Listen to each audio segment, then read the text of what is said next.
జగన్మోహన్ రెడ్డి అలవి కానిటువంటి హామీలు అన్ని వర్గాలకు కూడా ఆ రోజున ఇష్టం వచ్చినట్టుగా హామీలు ఇచ్చాడు. దాంట్లో ప్రధానంగా మరి చిరు ఉద్యోగులు ఉన్నారు, తక్కువ జీతంతో కుటుంబాలని పోషించుకునే ఉద్యోగస్తులు. ఇటు చూస్తుంటే 1,10,000 మంది సుమారుగా అంగన్వాడీ టీచర్లు రాష్ట్ర వ్యాప్తంగా మరి దాదాపు నెల రోజుల నుంచి చలిలో ఎండకి ఎండి చలికి వణికి ఇవాళ ఉద్యమం చేస్తూ ఉన్నారు. వాళ్ళ మీదేమో ఎస్మా ప్రయోగం అని చెప్పి జీవో నెంబర్ 2 తెచ్చి వాళ్ళ ఉద్యమాన్ని ఉక్కుపాదంతో అణుతాలని చూస్తూ ఉన్నాడు. అంటే ఎందుకు వచ్చింది అసలు ఈ ఉద్యమం? ఈ ఉద్యమానికి కారణం ఏంటి? నువ్వు ఆ రోజు చెప్పినటువంటి హామీలు అమలు చేయమని వాళ్ళు డిమాండ్ చేస్తూ ఉన్నారు. నువ్వే మాట ఇచ్చావు, జీతాలు పెంచుతానన్నావు, వాళ్ళకి ఎలవెన్స్లు ఇస్తా అన్నావు, వాళ్ళకి రిటైర్మెంట్ బెనిఫిట్లు ఇస్తా అన్నావు, పర్మనెంట్ చేస్తా అన్నావు, రెగ్యులర్ ఉద్యోగం చేస్తా అన్నావు. చెప్పిందంతా నువ్వే. నువ్వు చెప్పినవి 5 సంవత్సరాలు నీ పదవి కాలం పూర్తవుతున్న సందర్భంలో ఇన్నాళ్ళు పెరిగిన నిత్యావసర సరుకులు, ప్రభుత్వ పథకాలు వాళ్ళకి రాకపోయినా అనేక సమస్యలున్నా ఇన్నాళ్ళు ఓపిక పట్టారు. ఇక చివరిలో అయినా నువ్వు ఎలాగో 3 నెలల్లో ఇంటికి వెళ్ళిపోతా ఉన్నావు, ఇప్పుడైనా చేస్తామని వాళ్ళు తమ న్యాయమైనటువంటి నువ్వు ఇచ్చిన హామీల్ని అమలు చేయమని డిమాండ్ చేస్తూ ఉన్నారు. ఇవాళ విజయవాడ నగరంలో రాష్ట్ర వ్యాప్తంగా మున్సిపల్ కార్మికుల, పారిశుద్ధ్య కార్మికుల యొక్క సమ్మె వల్ల ఇవాళ నగరం మొత్తం కంపు కొడతా ఉంది. దాదాపు రాష్ట్రం మొత్తం వాళ్ళకి ఇచ్చినటువంటి హామీలు, నువ్వేమైతే వాళ్ళకి హామీలు ఇచ్చావో ఆ హామీల్ని అమలు చేయమని వాళ్ళు డిమాండ్ చేస్తూ ఉన్నారు. ఆ రోజేమో నువ్వు అన్ని రకాలుగా వాళ్ళతో కోరంది అన్నిటికీ హామీలు ఇచ్చావు. దాదాపు 22 హామీలు ఒక మున్సిపల్ పారిశుద్ధ్య కార్మికులకి అలాగే డ్రైనేజీ కార్మికులకి ఆ రోజు ఇవ్వటం జరిగింది. మరి ఇవాళ 5 సంవత్సరాలు పూర్తవుతూ ఉంది నీ పరిపాలన, ఇప్పుడైనా అమలు చేయబోయా అని చెప్పి వాళ్ళు అడుగుతూ ఉంటే వాళ్ళని ఉక్కు బాధంతో అణిచివేస్తూ ఉన్నారు. వాళ్ళ తరపున మాట్లాడే నాయకుల్ని లాఠీచార్జ్ చేస్తున్నారు, అక్రమ అరెస్టులు చేస్తున్నారు. అలాగే సమ్మె చేస్తున్న వాళ్ళ మీద కూడా కనీస దయా దాక్షిణ్యం అనేది లేకుండా జగన్ రెడ్డి ప్రభుత్వం ప్రవర్తిస్తూ ఉంది. జగన్మోహన్ రెడ్డి యొక్క 5 సంవత్సరాల పరిపాలనలో ఇటు పేద వర్గాలు, బీసీ వర్గాలు, మహిళలు, చిరు ఉద్యోగులు అందరూ కూడా ఇబ్బందులు పాలయ్యారనే దానికి నిదర్శనం ఇవాళ రోడ్ల మీదకి వస్తున్నటువంటి చిరు ఉద్యోగులను చూస్తే అర్థమవుతూ ఉంది. 22 హామీలు ఇచ్చాడు జగన్మోహన్ రెడ్డి మున్సిపల్ ఉద్యోగులకి, మీకు అన్నీ చేసేస్తానని చెప్పాడు. ఇంతవరకు ఒక్కటి చేయకుండా నెల రోజుల నుంచి చేస్తున్న అంగన్వాడీ వాళ్ళ మీద ఎస్మా ప్రయోగం ఇచ్చాడు. వీళ్ళ మీద మరి రేపా ఎల్లుండా వీళ్ళ మీద కూడా ఎస్మా ప్రయోగిస్తున్నాడని మీడియా కథనాలు చెప్తూ ఉన్నాయి. ఎన్నిటి మీద ప్రభుత్వం మున్సిపల్ కార్మికుల సమస్యల్ని వెంటనే పరిష్కరించాలి, ప్రజా ఆరోగ్యాన్ని కాపాడాలి. ఒకవైపు అంగన్వాడీ టీచర్లు, వర్కర్లు వాళ్ళు డ్యూటీలకు వెళ్ళకపోవడం వల్ల బాలింతలకి చాలా ఇబ్బందులు పడుతూ ఉన్నారు.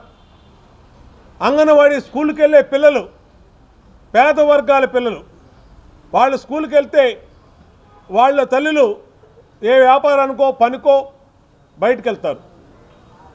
వీళ్ళు స్ట్రైక్లో కూర్చోవడం వల్ల స్కూళ్ళు మూతపడి పిల్లలు ఇంట్లోనే ఉంటున్నారు, పిల్లల తల్లులు వాళ్ళని చూసుకోవడం కోసం వాళ్ళ పనులు మానుకొని వాళ్ళు ఇంట్లో ఉండే పరిస్థితి. మున్సిపల్ వర్కర్లు ఒక్క విజయవాడ నగరంలో గత 15 రోజులుగా సుమారుగా 15 రోజుల నుంచి చేస్తున్న సమ్మె వల్ల రోజుకి 600 టన్నుల చెత్త విజయవాడ నగరంలో ఏ మూలకెళ్ళినా చెత్త పేరుకుపోయింది. స్వచ్ఛ విజయవాడ అని చెప్పి తెలుగుదేశం ప్రభుత్వంలో చేస్తున్నటువంటి విజయవాడ నగరాన్ని ఈరోజు చెత్త విజయవాడ నగరంగా ఈ వైసీపీ ప్రభుత్వం, జగన్మోహన్ రెడ్డి ప్రభుత్వం తాను ఇచ్చినటువంటి హామీలు అమలు చేయకపోవటం వల్ల ఇవాళ మొత్తం చెత్త అంతా కూడా రోడ్ల మీద ఉండి అంటువ్యాధులు ప్రబలే పరిస్థితి వచ్చింది. ఇది పూర్తిగా శీతాకాలం, రేపు ఫిబ్రవరి వరకు మరి ఈ విధంగానే ఉంటుంది. ఇప్పుడు జనవరిలో చలి విపరీతంగా ఉంది, వ్యాధులు అంటువ్యాధులు ప్రబలే టైము. ఒకవైపు మళ్ళా కరోనా విజృంభిస్తూ ఉంది. కానీ మున్సిపల్ ఎంప్లాయీస్తో మాత్రం ఎవరూ కూడా, ప్రభుత్వ పెద్దలు ఎవరూ కూడా వాళ్ళ సమస్యలు పరిష్కరించడానికి ముందుకు రావట్లేదు. దీనివల్ల విజయవాడ నగరంలో ప్రజా ఆరోగ్యానికి ముప్పు వాటిల్లింది. విపరీతమైన జ్వరాలు ఉన్నాయి విజయవాడ నగరంలో. ఎందుకు వస్తున్నాయి జ్వరాలు? ఈ 15 రోజులు విపరీతంగా పెరిగినాయి. హాస్పిటల్ కిటకిటలాడిపోతూ ఉన్నాయి. ఆరోగ్యశ్రీ ఏమో తీసేశారు ప్రైవేట్ హాస్పిటల్స్లో. ఎవరో కూడా ఆరోగ్యశ్రీని 1000 కోట్ల రూపాయలు మాకు బిల్లులు చెల్లించాలి, మేము ఆరోగ్యశ్రీ తీసుకోము అని ఆరోగ్యశ్రీలోంచి బయటకు వచ్చేసి హాస్పిటల్ బోర్డులు పెట్టారు, మేము ఆరోగ్యశ్రీ ద్వారా చూడమని చెప్పి. మరి పేద వర్గాలు ఎక్కడికి వెళ్ళాలి? టైఫాయిడ్, డెంగ్యూ, మలేరియా ఇటువంటి జ్వరాలతో మొత్తం విజయవాడ వణుకుతుంది. విజయవాడలో కాకుండా రాష్ట్రం మొత్తం కూడా అదే పరిస్థితి ఉంది. నిర్లక్ష్యం, అంతులేని నిర్లక్ష్యం పేదవాడికి శాపంగా మారింది. ఉద్యోగులు ఎప్పుడు కూడా చూడాల, ఏ ప్రభుత్వంలో స్ట్రైక్ చేస్తే 2 రోజులు 3 రోజుల తర్వాత వాళ్ళని పిలిచి ప్రభుత్వం కూర్చొని, మంత్రుల కమిటీ కూర్చొని వాళ్ళతో మాట్లాడి వాళ్ళ డిమాండ్లు ఏంటి, 10 డిమాండ్లు ఉంటే ఈ 5 నెరవేరుస్తాం, ఈ 7 నెరవేరుస్తాం అని నెగోషియేట్ చేసి ఫైనల్ చేసిన విధానాన్ని గతం ఎప్పుడన్నా మనం చూసాం. కానీ ఇవాళ అదేమీ లేదు. పూర్తిగా ఏకపక్షంగా జగన్మోహన్ రెడ్డి ఒక మొండి వైఖరితో ప్రజల ప్రాణాలు గాలిలోకి పోతున్నాయి. ప్రజలందరూ అంటువ్యాధులకి గురవుతూ ఉన్నారు. పారిశుద్ధ్య కార్మికులతో చర్చలు లేవు. అంగన్వాడీ టీచర్లు రోడ్ల మీద పడుకొని చల్లో వణుకుతూ ఉన్నా వాళ్ళని పట్టించుకునే వాళ్ళేడు.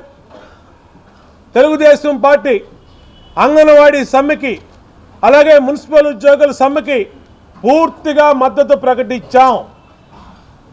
జగన్మోహన్ రెడ్డి ఇచ్చిన హామీలు జగన్మోహన్ రెడ్డి నెరవేర్చాల్సిందే. ఎందుకు నెరవేర్చమని అడుగుతా ఉన్నాం మిమ్మల్ని. ఎందుకు ఇచ్చావు హామీలు?